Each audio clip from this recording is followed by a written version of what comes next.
When I realized Chase was stealing from me, the moment wasn't dramatic.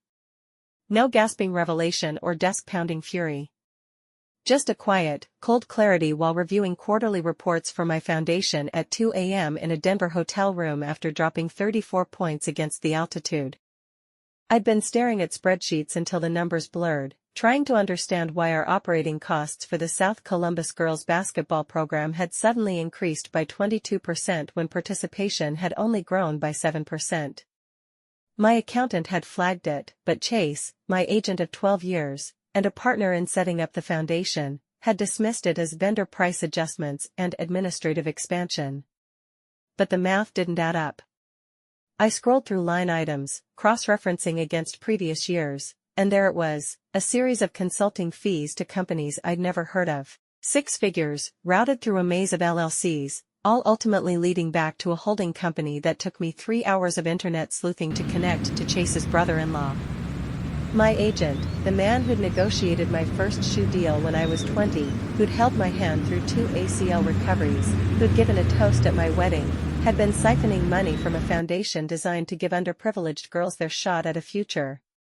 My first instinct was to call him, scream until my voice gave out, then fire him and let the league's legal team crush him into dust. But as I paced that hotel room and started out the window watching dawn break over the city with the Rockies in the distance, a different approach crystallized. Chase had always taught me that leverage was everything. In negotiations, he'd say, information is the ultimate power. For once, I'd use his lesson against him. "Kira, this deal is unprecedented," Chase said, leaning back in his chair at Ruth's Chris Steakhouse. His suit was Brioni, his watch was Patek Philippe, and his smile was built from perfect veneers I'd helped pay for. $30 million for one season with Shanghai, plus endorsements that could double that. You'd be the highest-paid female athlete in history. I nodded, pretending to be impressed. "They approached you directly?" "Through channels," he said vaguely, swirling his bourbon.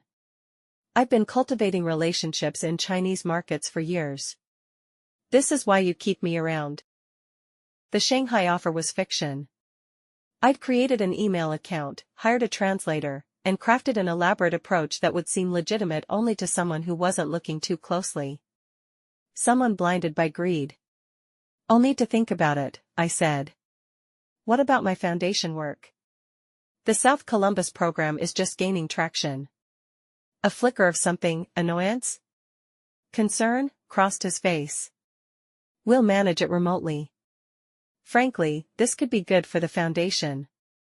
A global platform means more donors, more visibility." "Speaking of the foundation," I said, keeping my voice casual, "there were some questions from the board about expense increases." Chase waved dismissively. "Administrative growing pains. Success has costs. Should I arrange a call with Shanghai's ownership?" I smiled. "Let's do it." "And Chase?" "Let's keep this between us until it's finalized. No leaks." His answering grin was pure predator. Discretion is my middle name. The next phase required precision. For 3 weeks, I fed Chase details about the Shanghai deal while simultaneously restructuring my foundation's oversight. I installed new board members, former teammates with accounting and legal backgrounds, and commissioned an external audit without Chase's knowledge.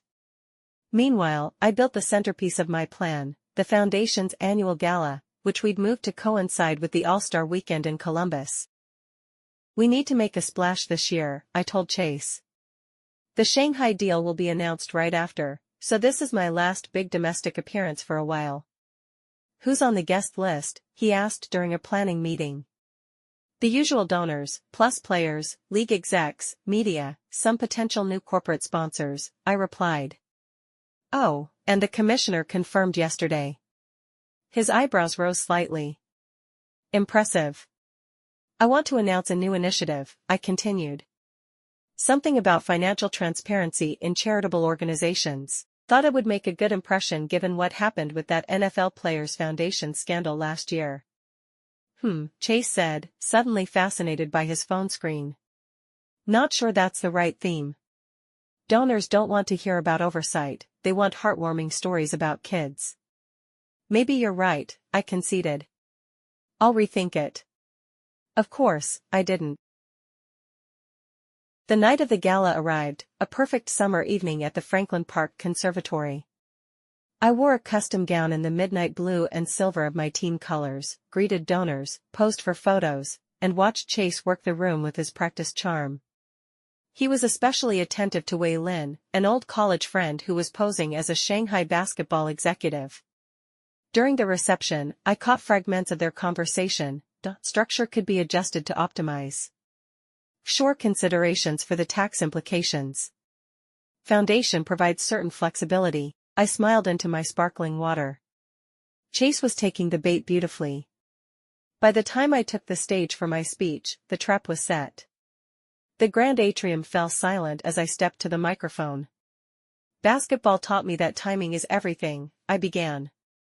Knowing when to drive, when to pass, when to shoot. It's also taught me about trust, trusting your teammates, your coaches, your instincts. I paused, finding Chase in the crowd, raising my glass slightly to him. Unfortunately, I recently learned a painful lesson about misplaced trust. The room tensed. This wasn't the expected inspirational speech.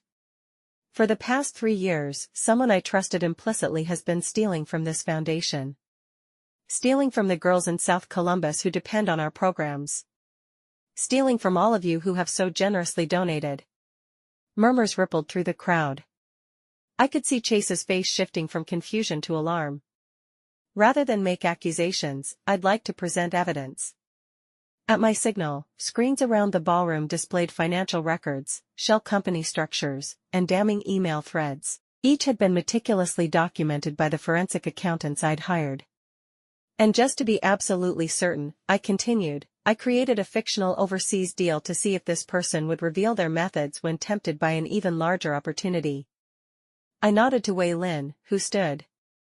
Ms. Lin is actually not a Shanghai basketball executive, but a forensic accountant who has been recording all conversations about how to structure my fictional deal to allow for embezzlement. The room erupted. I raised my hand for quiet.